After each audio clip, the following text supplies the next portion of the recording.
Jardim, c'est quand même le bâtisseur de cette équipe. Ça n'enlève rien au talent et ce qu'ont fait les joueurs sur le terrain, ce qu'ont fait les salariés au club, le conseil d'administration, tout ça. Mais Jardim, c'est quand même le lien entre tout ça, entre les têtes pensantes du club et ceux qui sont sur le terrain.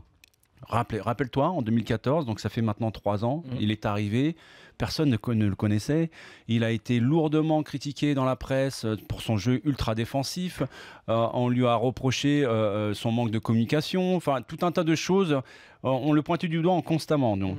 Rappelle-toi, sa première saison a été compliquée aussi sur le plan sportif dans la mesure où ils se font taper contre le FC Valence dans le tour préliminaire des barrages et que après repêché en Ligue Europa, je crois, ils font illusion. Quoi. Bien, disons que la première saison, elle n'est pas vraiment en sa faveur et sincèrement, tout le monde se posait des questions. Malgré tout, derrière, il y a eu les transferts de Falcao, il y a eu pas mal de choses. Donc, le club a été obligé de vendre pour essayer d'équilibrer son budget dans les règles justement du fair play financier avec l'UEFA. Il devient la meilleure défense d'Europe. Donc, il s'appuie sur un groupe quand même relativement limité également, même s'il est quand même en qualité, mais limité notamment sur le plan offensif. Il devient la meilleure défense d'Europe. Il devient une référence dans ce domaine-là. Il est lourdement critiqué. C'est vrai.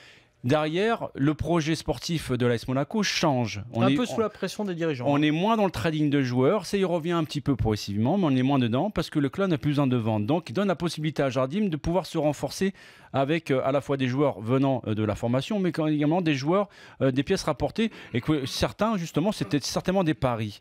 Mais c'est lui qui a été le bâtisseur de tout ça. Et aujourd'hui, il est devenu une des références dans le domaine offensif, un football chatoyant durant toute la saison. Je ne parle même pas de son parcours quart de finaliste contre la Juventus et là qui vient de se faire éliminer contre cette même Juventus en demi-finale. Donc, et il finit par un titre de champion. Donc je me dis, le garçon, il n'est pas figé dans un schéma, il s'adapte à son environnement, il s'adapte avec aussi ce que sa direction peut lui donner financièrement, il s'adapte aussi avec les joueurs qu'il a à sa disposition.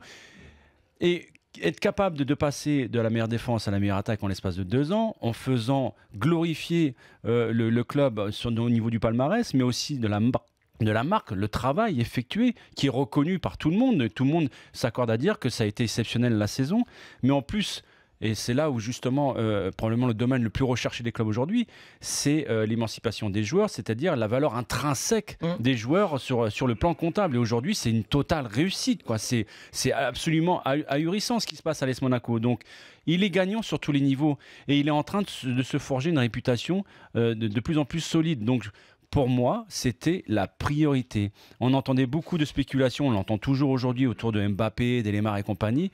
Mais moi, quand j'ai commencé à entendre des spéculations autour de Jardim, ça m'a plus effrayé que sur certains joueurs. Parce que ça aurait pu, comme tu l'as dit, l'effet domino, parce que derrière, les joueurs qui se posent des questions à savoir, ouais, je reçois telle proposition, tout ça, est-ce que je vais accepter? Mais quand même, je suis bien à Monaco, j'ai un coach avec qui je m'entends super bien, j'ai vachement progressé en l'espace de 2 ans, j'ai atteint l'équipe de France, mais si demain il s'en va, peut-être que tout ça va être remis en cause.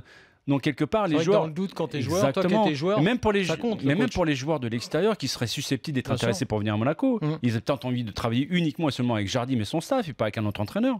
Donc moi, je suis très content.